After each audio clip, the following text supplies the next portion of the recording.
I passed the physical up in Evansville, Indiana, and they said, you have to go to Indianapolis, Indiana to be sworn into the Marine Corps. That was my first visit to Indianapolis. And then from there, they send me home for a few days, and I show up in San Diego, boot camp. And after boot camp, they said, you're going to sea school.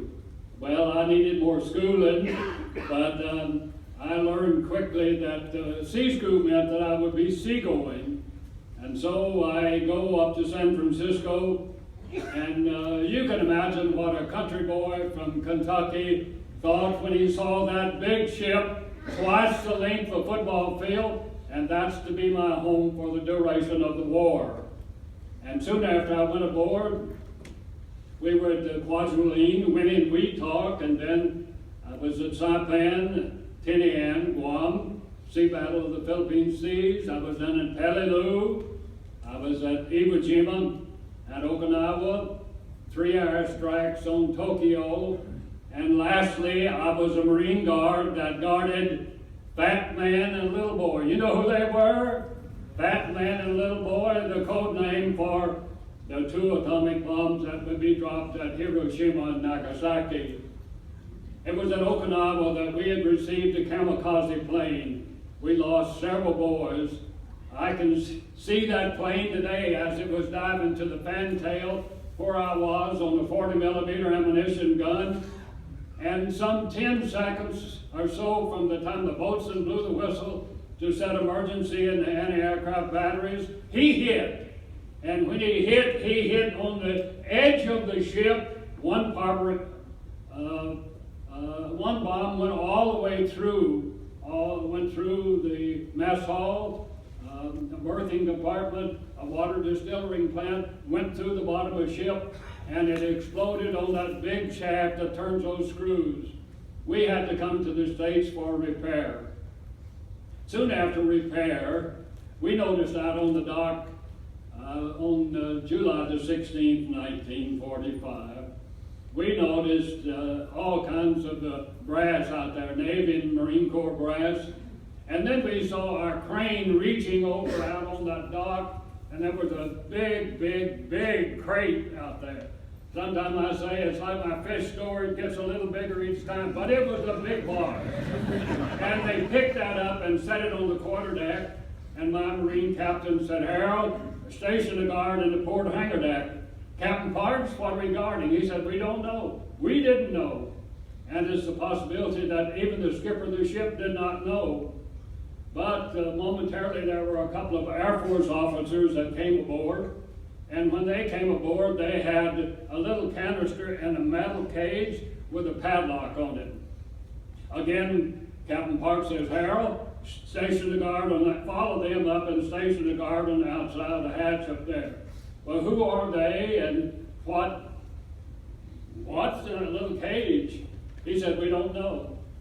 May I say they were not Air Force officers. They were scientists from Los Alamos, New Mexico. Now you get the connection. And what they had was half of the uranium that America owned at that half. The other half was in San Francisco. Once we delivered that, a B-29 would bring the rest of that to Tinian Island. We loaded that aboard, and before we could go very far, we had to stop off at Guam, Central Pacific Command, for Captain Parks to receive his sailing orders. Now, our ship was the flagship of Admiral Spruance, and we pretty much knew the scuttlebutt, and the scuttlebutt was that we indeed were going to invade Japan with some 2 million of our troops. Britain would join us with another 1 million. And we knew that that was our destination, and they tell us, yeah, you're to go to the Philippines to prepare for the main invasion of Japan. Captain Parks, Captain McVeigh asked for his sailing orders, and they tell him where to go, but he asked for an escort and tell him you don't need an escort. But they were not telling him the truth. They could have said, you need an escort because 4 days ago we lost a destroyer, USS Underhill. We lost 129 boys. They could have said, you need an escort because we know that the Taman group of submarines are working in those waters. We've broken the Japanese code. We know everything that they're doing out there. They don't tell us that. They tell us that we can go unescorted, meaning that we have no underwater sound gear. We could not detect anything below the surface. And so on July the 16th now, we have our cargo aboard, and we're going to Tinian Island. May I say that's some 5,300 miles. Would you believe it that we made it in 10 days? 530 miles a day in a heavy cruiser, some 32 knots, and that was about as fast as it would go. Some indication that Captain McVeigh knew to some degree what we had, because that particular morning when we left San Francisco a few days before, that particular morning, something happened in Los Alamos, the first atomic explosion, and it was successful. So by now, we kind of get the message of what maybe we had been carrying. But he asked for an escort, they refused us, and we set sail. And Commander Hoshimoto, a commander of a Japanese submarine, was waiting somewhat out in those waters in kind of the crossroads out there. He had not been successful the whole war in getting a combatant ship. He has a little periscope sticking up out of the water, and he picks us up at a distance away, let's say 10 miles out. That particular night, it was sufficiently dark that at the change of the watch at 8 o'clock, Captain McVeigh had orders to zigzag at his discretion. Okay, we've slowed down to 15 miles an hour or so, and so he came out on the bridge and told the lieutenant in charge at the change of watch, cease zigzagging. So we're heading on a straight course. Commander Hoshimoto waiting, and he picks us up. He tells the crew to load the torpedoes. They loaded 6 torpedoes. He tells them also there is what we call the Cayoton, which is a torpedo that 2 men will get in that, and they can control it, and they can turn and come back at their target. The only disadvantage is it cannot be recovered. 2 boys wanted to be in one, and they were in one. The 2 for the other Cayoton were not in that. Commander Hoshimoto says we have 2 good targets this way, and see if we're successful with these. And so he has them to stand by. Fire! Fire! Every 2 seconds he fires a torpedo. Now, 2 of those torpedoes were successful. I recall that I had gotten off a watch that particular night. I had the guard duty and secured the watch, and I go below deck down the marine compartment, and I get my blanket because Captain McVeigh had been on the speaker, and he says, gentlemen, it's 110 degrees out today. We had no air conditioning aboard ship. We had good hot pumped air in, but no air conditioning. And he said, you're welcome, since we are slowed down to some 15 miles an hour or so, you're welcome to get you a pallet or your blanket and come topside and make you a little pallet for the night. And so when I got off watch at 12 o'clock, I go down to the marine compartment. I don't get my K-Pot life jacket. I have on my dungaree clothing. I get my blanket, and I go topside, and I go all the way forward. I go up to what we call number 1 turret, big 8-inch guns, 3 barrels of 8-inch guns. And I made my pallet right down on the deck. Now I took off my shoes, had my clothing on, I took off my shoes, and you know the arch of the shoe makes a pretty good pillow. I put my blanket on that, and I kind of put it over my head because we're moving at 15 miles an hour, and it's a little breezy, you know. And I had just begun, no doubt, to doze off to sleep, and all of a sudden, a massive explosion. That first torpedo cut about 40 feet of that bow of the ship off. When I say cut it off, it wasn't there. I was within 30 feet of that. And then the second torpedo was back close to the marine compartment, and no one in that whole lower part of the ship survived. And I realized nearly instantly that the ship was doomed. That second torpedo set the magazine under number 2 turret, set it off, and the explosion moves that turret off and sets it to one side somewhat. And so you knew that the ship was doomed. But I could look forward to me from where I was. Within 30 feet of me, there was no bow of the ship. It was off. It was not there. And we're nearly 30 feet wide there. We're 2.5 decks deep there.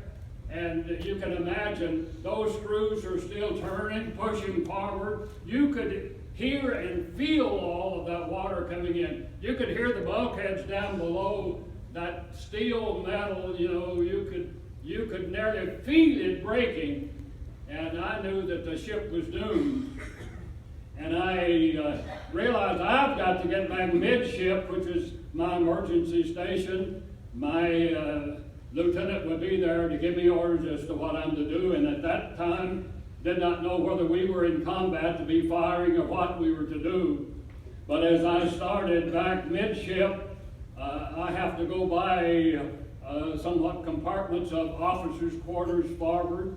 And as I was going by there, you could see officers that were coming out, and many of them were flash burned, and many of them were having to touch the hot bulkheads, and they leave the skin of their hands on the bulkhead. They're out on the open deck, and they're maybe just in their night skivvies pleading for someone to give them some assistance, but that's not my responsibility, and really nothing that I knew to be able to do for them.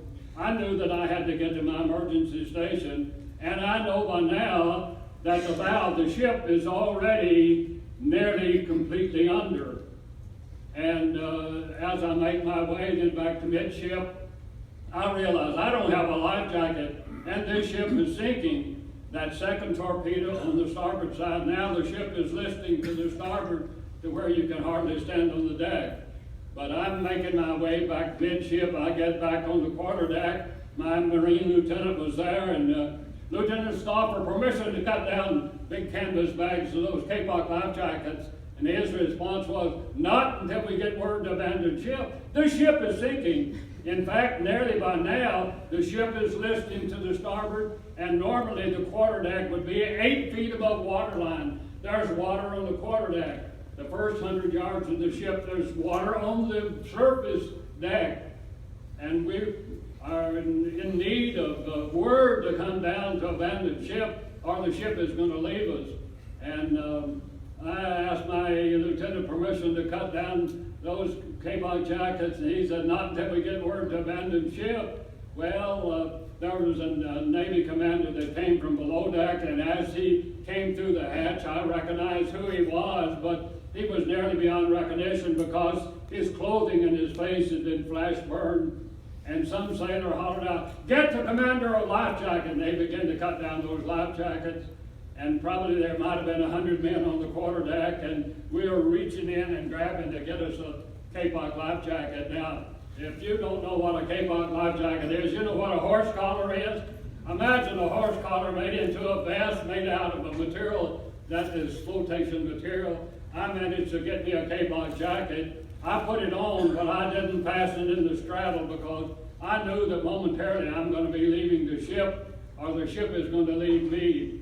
And we were desperate for word to come down to abandon ship. You could see the bridge up there, and the good captain is on duty there. I had been there earlier, and so we are waiting for word. He had sent someone below deck to check and see if the ship was salvageable. They never made it back to the surface. And so the ship went down in about 12 minutes, so most of that 12 minutes has already passed. And then finally word, we could hear different ones, and the word abandon ship, abandon ship, abandon ship, abandon ship. As word came down to the quarterdeck where we were, and you can imagine bedlam of maybe 100 of us on the quarterdeck, we would not go off on the starboard side. The water is already there, and we get off on the high side over on the port side, and to make my way over to that steel cable and look out into the blackness of the night and look out at all of that oil on the water. And I'm going to go into that, and there were several jumping off ahead of me, some jumping on each other. I'm holding on to that steel cable, and I'm looking out into maybe this is the end of life. Life is over. And may I say, there's times when you pray, and there's times when you pray, and there is a difference. And as I held on to that rail, I tell the Lord, I don't want to die. I don't know what all I promised, maybe much more than I lived up to, but I made him promises, and I tell him, I don't want to die. Mom and Dad back home, 6 younger brothers, an older sister and a younger sister, and a special person, a certain brunette, that said that she would wait for me. And I'll get ahead of my story and say, and she waited, and we were married in 1947. We just spent our 68th anniversary, and I called her last evening. She's still waiting.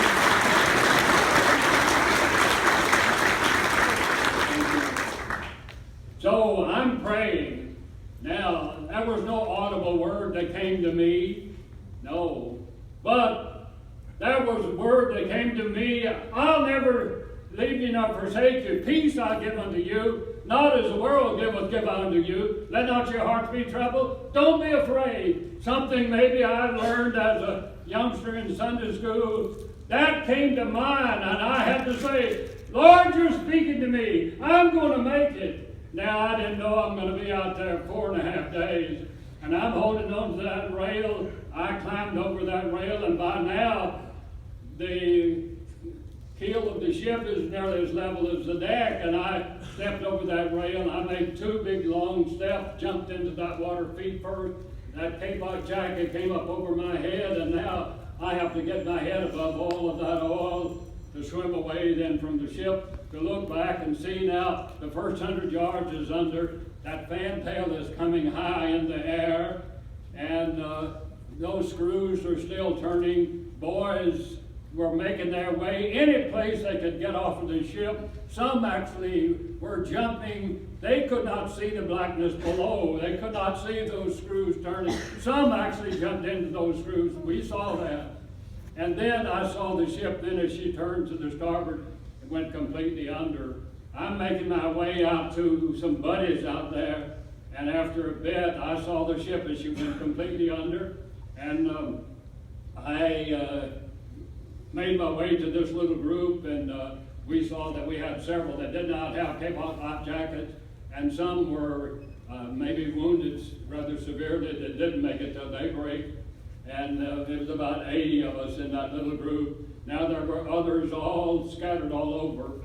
We surmised maybe that 900 of us are in the water someplace out there. But I began to check the little group that I was in to see if there's other Marines in the group. Well, there were 2 other Marines. One by the name of Spooner, and I'll tell you about him maybe a little later. The other Marine was a new recruit that had come aboard, and he was not in my squad. I was a squad leader, but he was not in my squad. And I knew he was a Marine, and I came up to him to try to find out his condition. Well, he had been blown against the bulkhead, no doubt multiple breaks in his body, and he could, well, he was dying, basically. Maybe he may have lived an hour, but now he's gone. And then the other Marine, I'll get back to him later. But we were losing boys because of injuries, and many did not have cape-out jackets, so they're hanging on to someone else. And now, this, mind you, this is 14 minutes or so after midnight. Now, it's rather dark out, and a lot of noise. You can imagine many were injured, and we're trying to assist them. And then it isn't long until daybreak. Daybreak comes, we have company. When I say we have company, you could look out at any given time there and you could see a big fin swimming around our group. And you can imagine what that's doing to you now. In fairness to the sharks, they were not attacking us, but just to see that, you could expect that momentarily they are going to attack you. Well, momentarily, maybe someone has been injured and now he has a high temperature, he's hallucinating, and all of a sudden he imagines that he sees an oasis out there. And he's going to swim out to that. And here he starts, and he gets out 75 yards or so, and all of a sudden you hear a blood-curdling scream, and you look, and you see that kapok went under. Momentarily it came to the surface, and then after it came to the surface, then you could see fins. You dare not to go and check to see who your buddy might have been. Sometime later, maybe you want to know who your buddy might have been, and you check him. You find out that the bottom torso is gone, or he's disemboweled. And so that's taken place many times, even the first day. And now it's 110 degrees out. You're bareheaded, you're swimming. I did have my clothing on. Many, all they had on was just their skivvies. And okay, we go through that day, hot, and you're having to swim in that old kapok jacket. You're swimming to maybe to protect yourself because you want to stay in a group, surmising that you see them out here singles and you hear what's taking place. So we form a circle. We would take our kapok jackets and make a circle and try to keep some of those that did not have kapok jackets hanging onto someone else, and some that were injured, keep them kind of in the circle, because we are on maybe 8 or 10 foot swells. And you can imagine if this row right here, all of a sudden you are on a swell and you go up and then you begin to, that swell breaks and now you're scattered.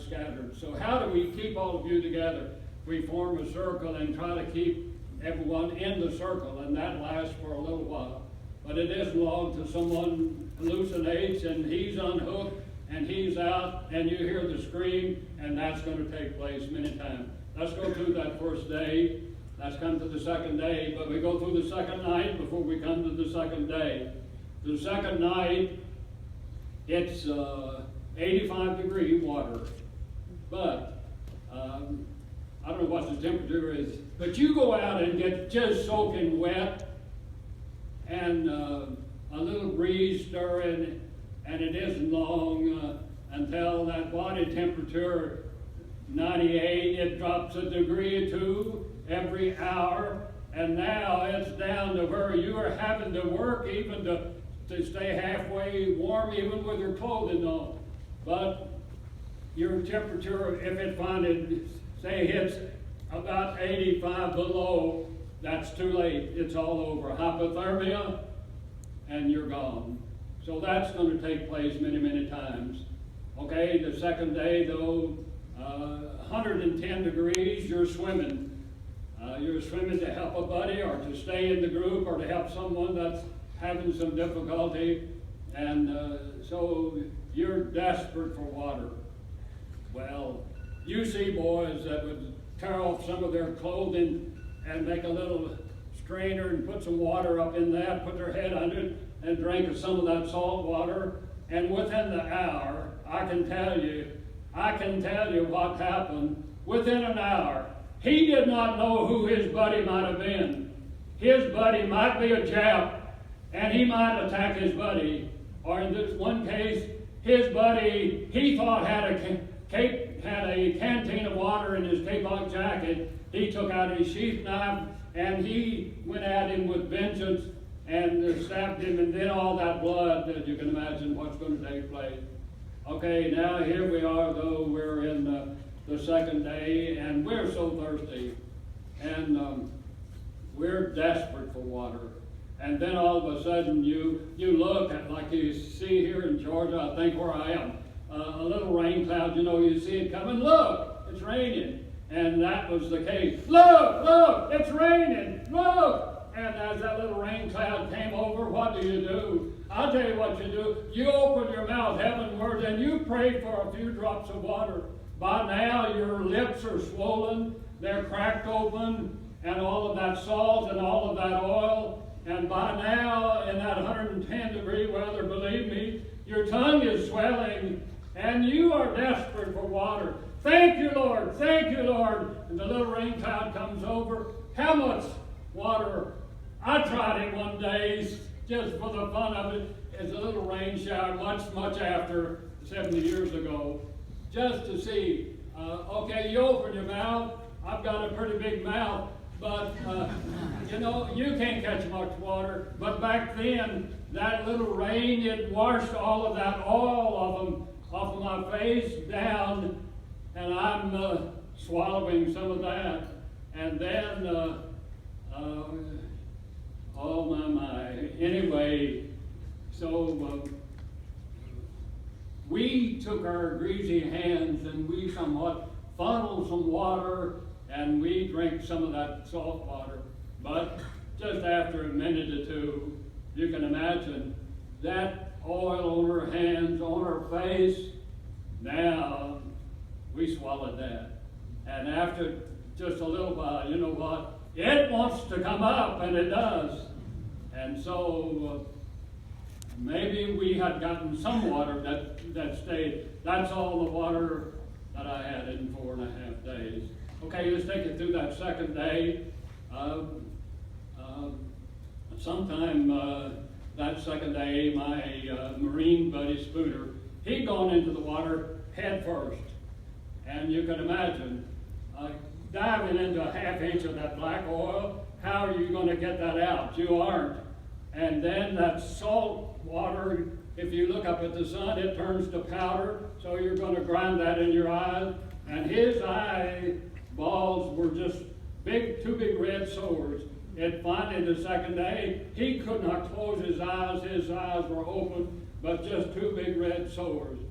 And he tells me, Harrell, we know no word has got off the ship for any kind of an SOS, and or at least no one is looking for us, because we see planes flying over 30,000 feet, but no one's looking for us. Our B-29's bombing Tokyo, and so he's going to commit suicide, he thinks.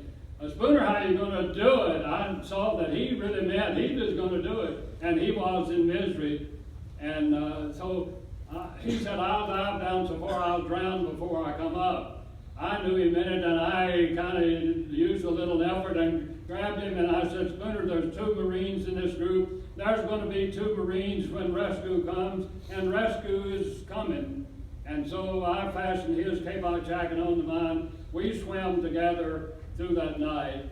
Now we come into the 3rd day. Now, the 3rd day, it's hot. We have no energy, and 8-foot swells or so. So what do you do? Again, I say there's times when you pray, and sometimes the 3rd day at noon, I said there's about 80 of us to begin with. There are 17 of us. 17. What's happened? They aren't with us anymore. Hypothermia, salt water, our sharks. Okay, anyway, there's 17 of us. And we see planes at, 30,000 feet. We know that that's our bomb in Tokyo, because our ship is a flagship of Admiral Spruance, and we knew all the scuttlebutt and much of what was happening. And so here we're desperate. Okay, sometime then that 3rd day, there were 17 of us, and we're together, and we are seeing the planes, but what can we do? And someone would say, we have to pray. And I can hear this one sailor praying now. God, if you're out there, I don't want to die. I've got a son back home I've never seen, but we have to have help. We won't make it. Well, we did have help, but he did not make it. And so what do? We prayed. We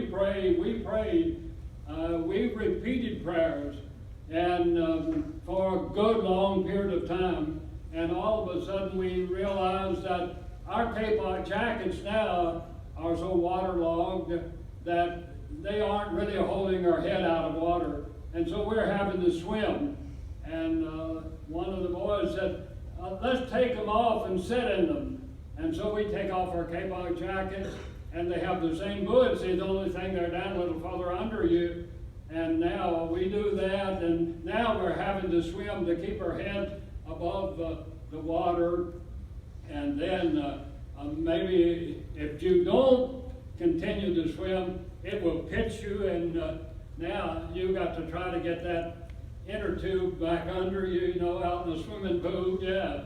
Anyway, to get that K-Pot jacket back under, it was a struggle, but we get it back under us, and now we still having to swim. Okay, let's go through that afternoon now, that third day. And sometime later in the afternoon, we came up on a swell, and it said, look, what is that? That looks like a little raft. And you know how your voice will carry on the water? And after a period of time, we are in maybe 8 or 10 foot swell. It's up when we're up, and we could make contact by voice, and they responded, and it isn't long till they're coming. And we could see it's a little makeshift of a raft. And after a period of time, they're getting closer to us. We're making our way to them, and it isn't long till here they are, a little raft. There were 5 sailors around the raft. No one was on the raft. No one on the raft? No. 5 sailors around a little makeshift of a raft. Consisted of 3 40-millimeter ammunition can and something like an old slatted orange crate or potato crate, 3 or 4 of those, and they had lashed those together, and they had taken K-Pot jackets off of boys already expired and squeezed them out and put them up on that little raft. And anyway, you know, that old sponge won't hold any more water, but if you squeeze it out, it'll hold some more, has more buoyancy. So they show us and help us to take off our K-Pot jackets, and 2 boys then squeeze those in opposite directions and to put them up on that little raft. Okay, and they say to we 17, 2 Marines and 15 sailors, anybody want to join us? And I say to my buddy Spooner, I'm going to go with him. He said, Harrell, if you go, I'm going with you. 2 Marines joined 5 sailors. We think that we're going to push that little raft to the Philippines. Our other sailors say, you're crazy. You can't push that raft to the Philippines. Now, we didn't know it was another 500 miles, but when you see a group of 80 go down to 17, it's time to do something. And Spooner and I joined those 5 sailors, and it isn't long that we've left our buddies. We have a spare life jacket, and we're plugging away, and the sun goes down in the west, and normally we're able to see the Southern Cross, and of course we can see the moon at night. We know the locations at that time of year and all, and so we think that we're making headway, and we were making some headway, but sometime then later than that afternoon, we were plugging away. We've left our buddies behind, and we came up on the swell, and I can see myself now right up on the front corner of that raft, plugging away. And now we see it's going to get overcast, and that's still west. We know we can see the light, even though the sun is not there. That's west, but it isn't long until we aren't going to be able to see that. And then we came up on the swell, and I said, look, there's some debris out there. well, what could that be? And finally, it's up when we were up, and I said, I'm going to swim out and get it. And there was a kind of a compelling influence. I'd go and see what that might be.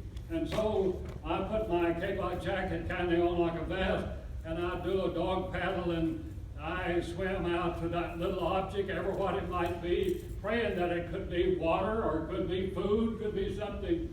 And when I got within about 6 to 8 feet or so of that old potato crate, you know, I didn't pause, and I saw those potatoes floating in that little crate. I didn't pause, thank you, Lord, for what I'm about to partake of.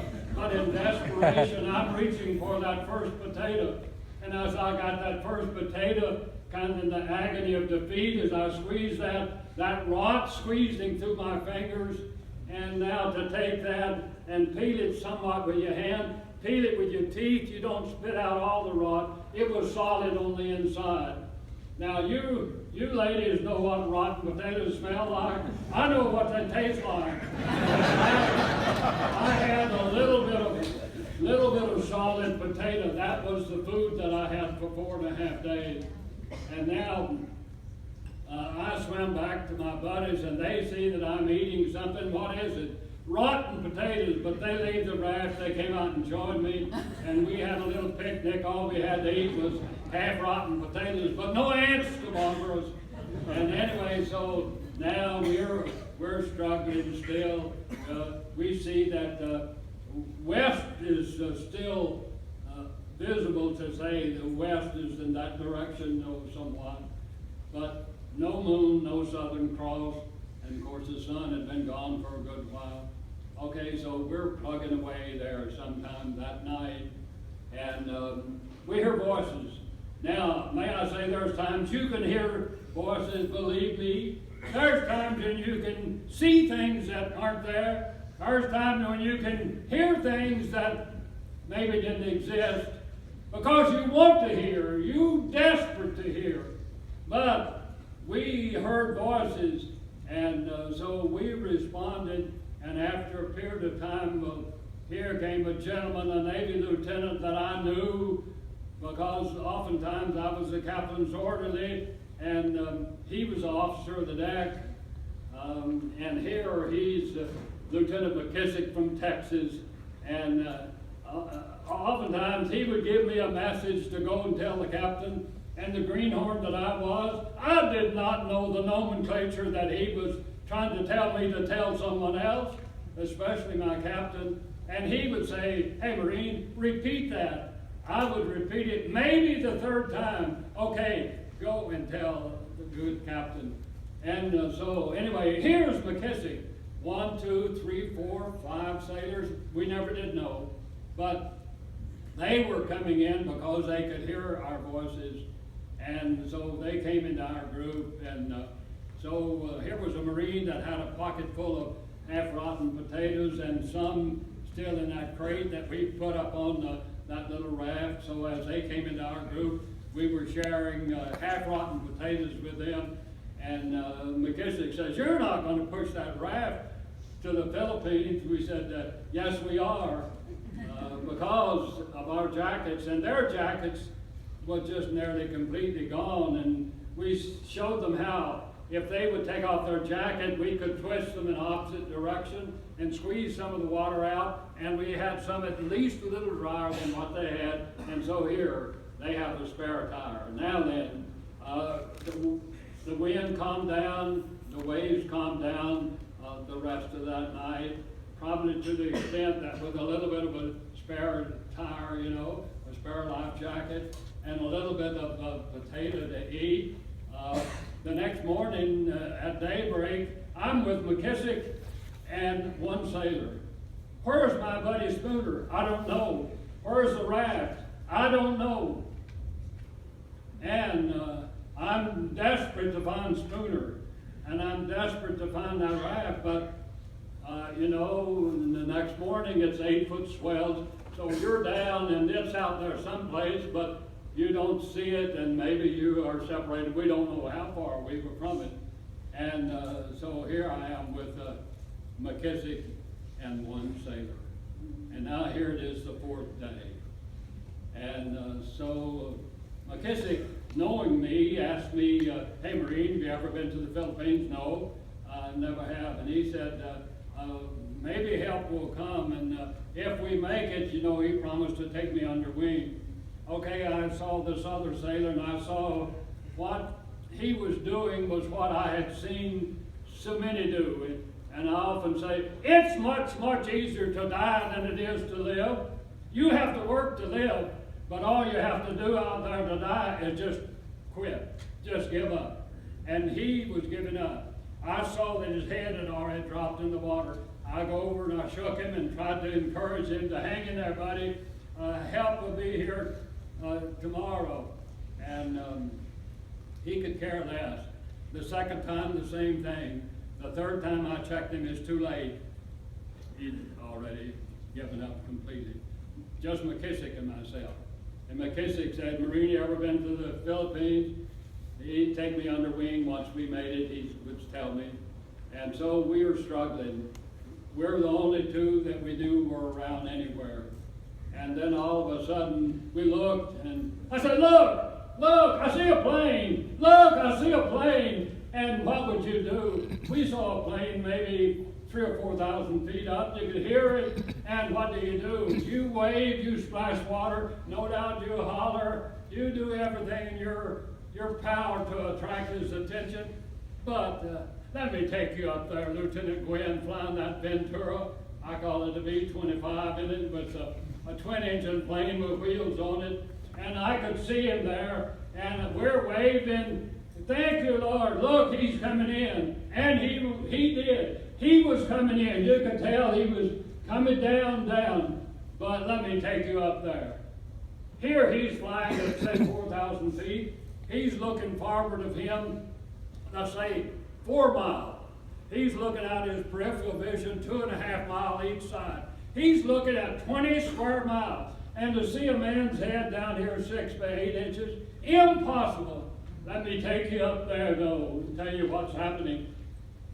Lieutenant Gwynn, flying that Ventura, was having trouble with his radio. That antenna, the stabilizer on that had come off, and that antenna was just flipping back and forth. And he says to co-pilot, take over control, I'm going to pull that antenna in and put a soccer stabilizer on it, or else we can't reach back base. We see him at a given time, and so he goes and he opens the bomb bay door. He glances down, and that sun hitting a little oil, no doubt, on our clothing. He saw an oil slick.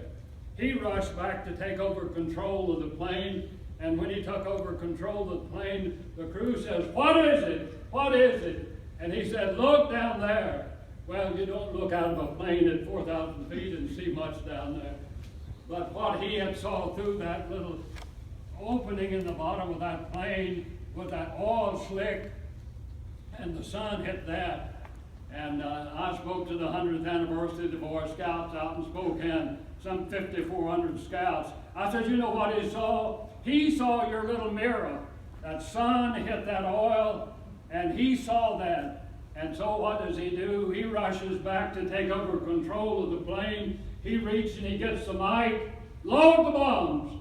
Load the bombs. Literally, he loaded the bombs. He was coming in on a bombing run. We see him. Thank you, Lord. Thank you. He sees it. And he did. He had not seen us, but he saw the oil slick. And when he came down, then he got down in under that 2,000 feet. He could see debris, he could see sharks, he could see a few stragglers, and well, we were scattered over, I would say, 25 miles. All kinds of debris, bodies already decomposed and so on. But we see him, and he comes down, and I can see him today, Lieutenant Gwynn, as he circled McKissick and myself. Several times. I can see his visage in that cockpit as he circled us, and then he goes up. And later I asked him, why did you leave us and go back up? He said, I had to get back up to where I could reach back in Palouse to announce there's ducks on the pond. Whose ducks? No one knows at that time. Okay, he reaches Palouse, and Lieutenant Adrian Marks from Indiana was already gassed up, loaded up to go out on a search and destroy in a PBY looking for submarines. And he gets our coordinates, and he responded to Gwen. It's 150 mile an hour and a half or so. I'm on the way. And Gwen says, I'll stay for a period of time. And so he's taking inventory over a big area, but he can't land. Marks is on his way, and he flies over the USS Doyle, a destroyer, and he's radio contact to tell him that at a certain distance up there, there's all kinds of boys scattered out there. And so the Doyle, he heads in high gear. It isn't long until Marks comes in that PBY. And I can see him today as he comes over. He was taking maybe some inventory, and then he has seen that there are boys on floater nets, 2 or 3 life rafts with 2 or 3 boys in it, but mostly were smaller groups and stragglers. And he said he saw one group of some 30 boys, but more than 30 sharks attacking the boys. And so what does he do? He gets on the radio to Palouse and asks permission to do a no-no, and that is to set a PBY down in an open sea with 8-foot swells. And they tell him no way. But he, nevertheless, I can see him as he came down slower and slower, and it looked like he just narrowly stalled. And he hit that first swell and jumped up in the air and down again, and then that one prop then hit all of that bank of water and tore up a motor that would never run again. He ruptured the pontoon a little bit. Now he and the crew said, we have to land. Now they didn't know whether they were Japanese boys or Americans, but he saw sharks attacking the boys. And so he landed that. And then he began to pick up stragglers as long till he picked up, I knew he picked up McKissick, but we're separated, and he can't turn toward me because he has to run the swells and get to a place that he can get across before he could get over to me. But finally he come, and they threw out a little ring, and I managed to come out of my jacket, and they pulled me over to that plane. Never did stop the plane, pulled me over to it and pulled me in, and like a sack of feed, they set me in. And may I say, he picked up 56. If you know anything about a PBY, and I've had different ones to say, that won't hold 56. And my response is, it will if you tie 7 out on the wings. And there were 7 out on the wings. I have a buddy up in Tennessee was out one of the 7 anyway, and he's still living today. But anyway, here we are, 56 of us. Now I'm aboard the plane, and I'm like a sack of feed just stacked in there. And after a little bit, I'm looking across, and I see a blonde-headed boy with sore eyeballs, and I saw what my buddy Spooner was doing. He had a can of green beans, and he was reaching down on the deck of that aircraft, and he was knocking a hole in that can of green beans and turning it up and drinking some bean juice. And I said, hey, Spooner, how about some of your bean juice? And, well, you'd have to know Spooner. He didn't know who I was. He couldn't see me, but he told me where I could get off. I said, Spooner, you don't know who this is. This is Harrell. I had him tied on to me 2 nights before, and so Spooner kind of fell across some buddies with his bean juice and shared his bean juice. Okay, now we were picked up. We were taken nowhere because we couldn't take off. We waited for the Doyle to come in, and the Doyle came in that night a few hours later, and then Commander Clater turned on those lights underneath the clouds, and as you could look out of that little aircraft, and it looked like I can imagine a light under a mushroom. and it was hope for those that would still be out there until daybreak the next day. But finally, then the Doyle comes, and the Doyle is there, and I'm put aboard a stretcher, and they get me over to that little ship, and then they pull me up vertically, and I'm aboard the ship now. And a couple of sailors take my greasy arms and put around their necks, and I can't walk. They drag my feet. They take me below deck, and they take off my clothing, and they give me a kerosene or a diesel fuel bath. But by now, you can imagine I'm rotting away. Any place that anything rubbed on you now, that salt and that oil, now it's infected. So as they clean me off, the more they cleaned, the more I was bleeding. Well, okay, anyway, I was picked up. I'm aboard the Doyle. I'm taken to Ballou. I'm in the hospital there for a couple of days, and they weren't equipped to take care of our needs much. There was a hospital ship, the Tranquility, that came by. We were picked up. I was brought to a hospital bed in Guam, and well, I was there for a good long period of time. And finally, October the 2nd, I finally made it back to the States. July 30, October the 2nd, so I'm back in the States. And I think, I had a 90-day leave. I thought, I'll get to go home. But on October the 4th, I found out I wasn't going home. I had a perforated appendix. I'm in Balboa Hospital. My white blood count was of such, they said, we can't operate. Can't operate? No. And well, it was 29 days later. Well, some of you older would remember that penicillin was new. It was quite new then. I became a pin cushion. The next 29 days, I took 11,800,000 units of penicillin. And I stayed in the hospital through Thanksgiving, through Christmas, through New Year's, until January the 16th. Now then, much more of my story, but my time is gone. And I want to read something to you.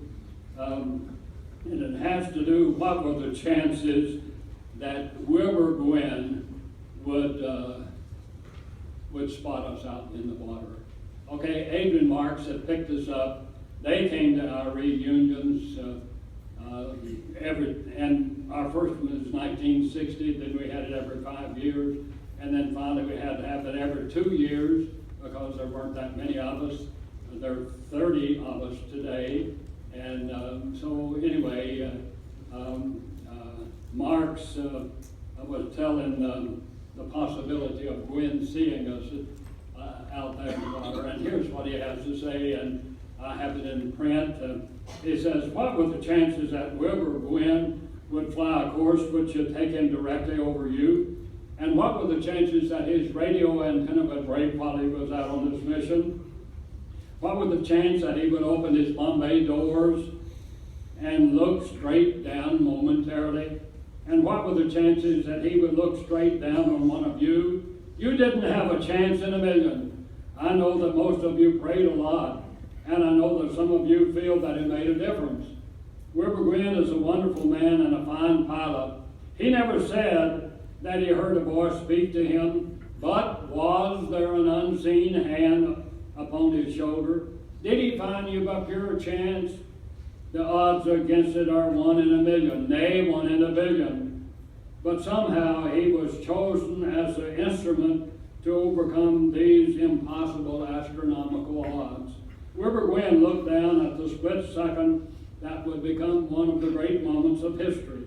I, as well as you, am proud to know him as a friend. Any sensible person knows that no one can swim for 4.5 days, and yet you did.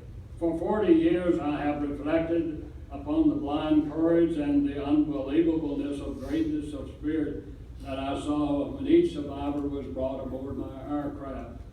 And I have been compelled by the evidence of my own eyes to believe in miracles. Yes, it wasn't that I was a Marine or a good swimmer, but I look up, not a day passed, I look and thank you, Lord. I wouldn't be here today if it was not for his providence. And because of his providence, I have the opportunities now these past years to travel the country someplace, not every week, but let's say 30 plus times a year of telling of God's providence. 317 of us survived, 30 of us are still living today. 880 of my buddies did not make it. Now, just one little bit of news for me. You know, they looked for the Indianapolis. They were not successful back some 15 years ago. But they're looking again. And they came from Britain, London, interviewed me some months ago, and they said, we're going to find it. We have sophisticated equipment today. We know a little more the location from Commander Hoshimoto that sank it, and even though we're in the Marianas Trough, maybe some 5 or 7 mile deep, but they said it's like the little boy's instrument that he can just maneuver around. They said, we have sophisticated equipment that we can get down and we can see what it sees. We're going to find it. And they said, Mr. Harrell, when we find it, we're going to fly you to Guam and your son that wrote your first book. And then we're going to have a memorial service. We aren't going to move anything. We're not going to touch a thing. We're going to show you what it looks like down wherever it is. We are going to find it. And that's going to be in April this year that they're there. So we can hope and pray that we can find the Indianapolis. Now then, I think I'm going to just say again, it's an honor to be here with your people. Now you're here on business, and I'm honored that I have this opportunity to be here to tell you of God's providence in 317 out of 1197, the largest casualty at sea in the history of the U.S. Navy. They court-martialed a good captain. It took us 50 years to prove a miscarriage of justice. We fought the Navy, the Pentagon, Washington, and you see the little movie Jaws, you know, a little Hunter Scott down in Florida, a 13-year-old boy, saw that. He said, Dad, is what he's telling, is that factual about the Indianapolis losing all those boys? He said, why don't you take it on a little history project and see what you can find out? By the time he's 18, he's at every reunion that we have. And then when the archives are open in 95, now, we go before the Armed Services Committee in Washington, and so much mud on the face of the Navy that the Armed Services Committee approved a resolution to get the good captain exonerated. Now, the good captain, though, in 1968, because he was falsely accused, it ruined him for life. He takes his little 32, puts it to his temple, and pulls the trigger. We fought for him, even though he's been gone for those years. We finally got him exonerated. And so all of that is in the book. Now then, Commander Hoshimoto, that sank us. You know, is he an enemy? He was at that time. We were an enemy of his. But he lost all of his kin relatives at Hiroshima. He met us in Hawaii, and he says, it's time that we forgive. And my Marine buddy says, forgive for what? And he tells him about him losing all of his relatives there. And he remarries, and he has a family. By now, his granddaughter comes to our reunion, and in my new book, I have a picture of his great-granddaughter and his daughter. They came to our reunion together with a husband and a couple of brothers. But the mother, anyhow, she comes, and I had spoken. And after I had spoken, I'm sure she prompted the little girl. The little girl came to me, 6 years old, and the granddad that I am, I stuck out my hands, and as if to say, come. And she came. I picked her up and I set her on my knee. The mother came and we stood and we embraced in tears. My new book came out in May last 14. And when they saw that picture,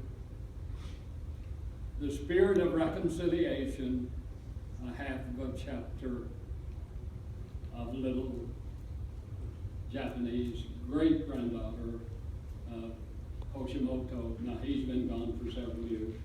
I think of that. Now, there's other things that I could think of, but thank you again. Thank you for inviting me. Thank you for hearing me.